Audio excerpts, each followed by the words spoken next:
guys! Welcome back sa ating channel. Ako si Joseph ng Jojo Cons. Today is a very special day dahil sisimulan na natin ang isa sa mga dream projects ng ating client, ang groundbreaking ceremony ng kanilang bagong bahay. Kung gusto mong malaman kung paano ginagawa ang ceremony na ito, ano ang kahalagahan at makita ang behind the scenes, stay tuned hanggang sa dulo. Ang groundbreaking ceremony ay ang official start ng construction ng isang bahay o building. Hindi lang ito simpleng hukay ng lupa. Isa itong symbolic act na nagsasabing simula na ng bagong bahay para sa pamilya. Usually, kasama dito ang homeowner, architect, engineer, contractor, at syempre pamilya at friends. Bago magsimula ang seremonya ay may preparation muna. Nagsiset up tayo ng tent, chairs, para sa mga guests. Nilagay ang backdrop, inaayos ang sound system, shovel, at ang food para sa mga guests. At syempre nandiyan ang homeowners with family ready to celebrate. Maaga nga kami dito para may setup namin ng maayos ang aming program. Karaniwan nagsisimula ang program with opening remarks. Pwedeng magbigay ng short message ang homeowners tungkol sa dream nila. Susundan ng representative from contractor or architect para i-welcome ang lahat at i-explain ang project.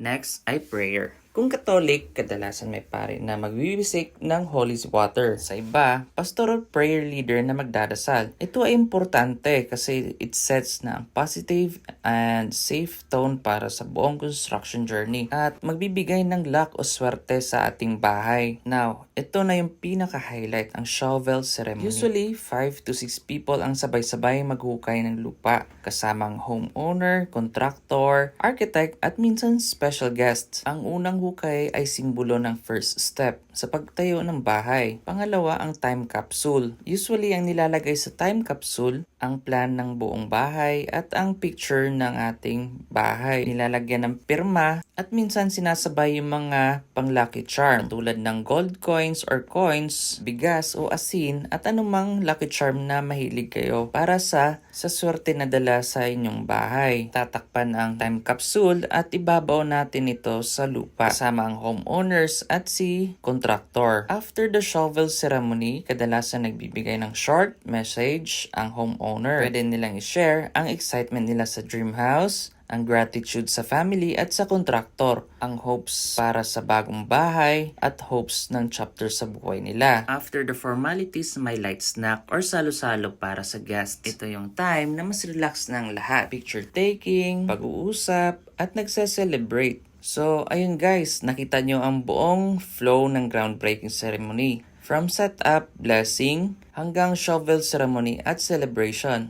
This event is more than just a tradition. It's a symbolic start ng dream home ng isang pamilya. Kung gusto nyo ring maranasan ng ganitong moment para sa inyong sariling bahay, message us sa Jojo Cons. Don't forget to like, share, and subscribe para updated kayo sa lahat ng construction journey natin. Ako si Joseph at see you sa next vlog.